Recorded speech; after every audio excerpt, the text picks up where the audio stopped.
What's up, YouTube? Capital G here. Another sick Lunalight duel for you guys to check out. Well, it's going to be sick from the perspective of the Lunalight deck. You guys know I love Lunalights, and anytime somebody gets me an impressive display, it's going to end up on the channel. The one thing I will say that's really interesting about Double L's is it kind of feels like low-key they've become an Exceed deck. I mean, this deck barely even fusions anymore, and you know, it's a fusion archetype. You guys might not know if you're not a fan of Lunalights. There are no Exceeds in this archetype, but seriously, this deck feels like it just, because of the Exceeds and a lot of the new Link monsters, it feels like the ceiling of the Lunalight deck has been raised tremendously, and a lot of these decks use the Phantom Knights of Rusty Bardique, but Rusty Bardique is not actually going to make an appearance in this duel, and it's still going to pull off some pretty nutty stuff just because Lunalights can do like ridiculous plays. The way that the archetype is, mainly thanks to like Yellow Martin and Tiger, you can do some crazy things. So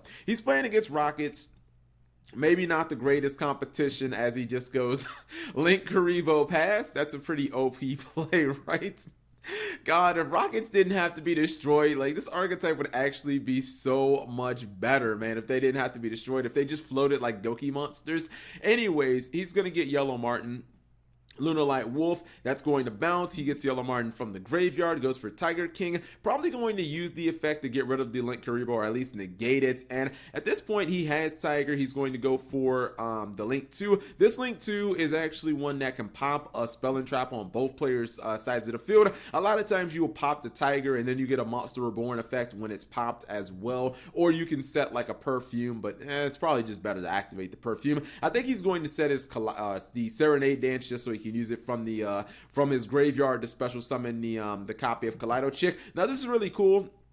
Lunalights, because they happen to be Beast Warrior, they actually can summon the Fire Fist Link monster as well. It bounces your Tenki to your hand, and then you can just summon, like, you know, Fire Fist monsters, which is cool. He's going to summon actually the Mech Knight Crusadia Astrum, which, I mean, honestly, this thing might beat the entire Rocket deck by itself, so he already has a win condition, but he's like, nope, Camp, I'm actually going to summon even more monsters, and he's going to summon a seed that, you know, you don't really see that much. He goes for the Ambrowell, which I was like, what? Why are you even playing this thing? I mean, this is basically a worse version of this, but it's fine. He's just gonna Monster Reborn it, and well, no, he's not gonna Monster Reborn it yet. He is going to summon it later. Check this out. He has the Firewall Exceed Dragon, and it's 4,500 attack, but he's actually going to summon back the Mech Knight Crusadia Astrum. Now it is 6,500 attack. Just so happens to be Cyber, so it is actually a target for the Firewall Exceed Dragon, and people said that this card wouldn't be played because Firewall Dragon was banned. I think those people were me, actually. Anyways, he's going to go Battle Phase.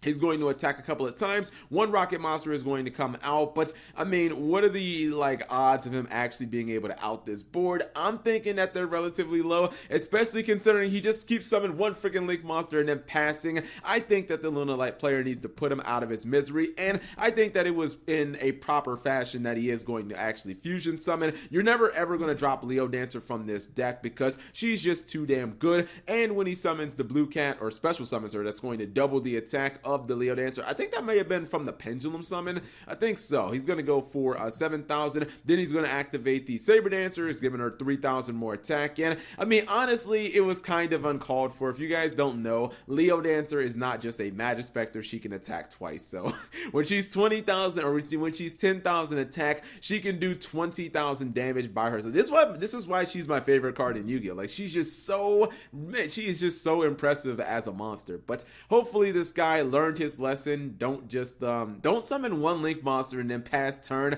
against freaking Lunalights. That's not a good way to actually survive. I believe, let's just go ahead. There we go. Okay, I'm like, he didn't, I'm like, how did he not die there? Anyways, let's go for the second duel.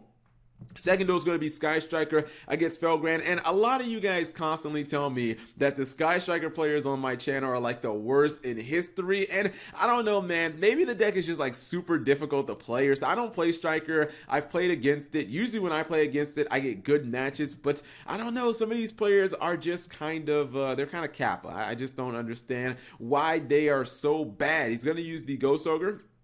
I probably would have used it on Dragon's Ravine because it would have been like a neg at that point. But whatever, he does that in the Monster Reborn. Ghost Bell ends up hitting that. Now, when I look at this guy's field, I'm like, wait, so you hand trapped your opponent twice, you left them with a completely dead board, and you already have your copy of Ray, you've got Widow Anchor, you can Foolish Burial Goods for your Mobilize Engage. Like, how do you not just win this? Dude, this is free, right? Like, seriously, I don't know why he got Jamming Wave when his opponent has no face down cards. So that was just a little cap to me too. In face, he gets a Surge. He's going to activate the Widow Anchor, I guess, so that he can set it.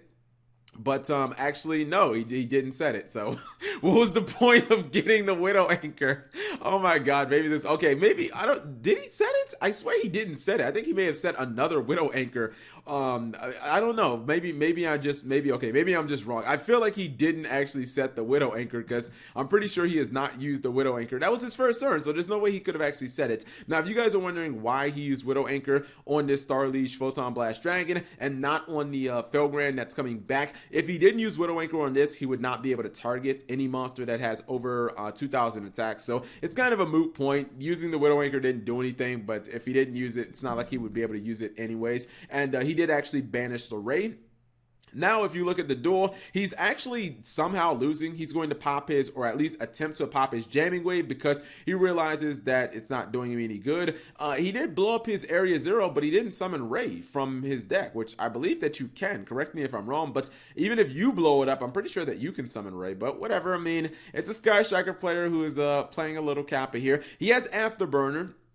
But keep in mind, he cannot target this Felgrand Dragon because of the Starliege. So he actually is doing some work here. He's going to get the Galaxy Eyes Photon Dragon, and he's somehow losing this duel despite the fact he opened up with pretty much the God Hand. He's going to go into Hayate, use his Afterburner, but nope, he's actually just going to block that with Return of the Dragon Lords. And now he goes for Kagari Part 2 to use Afterburner. Now, this was really weird to me. He doesn't, when he pops the second card, instead of actually going after these two monsters that are, you know, like cards that can attack, he goes after the Dragon's Ravine despite the fact that he has no hand and cannot use it. So I don't know, man. I just feel like I feel like these type of duels just make Sky Striker players look completely incompetent. He's gonna go into Felgrand.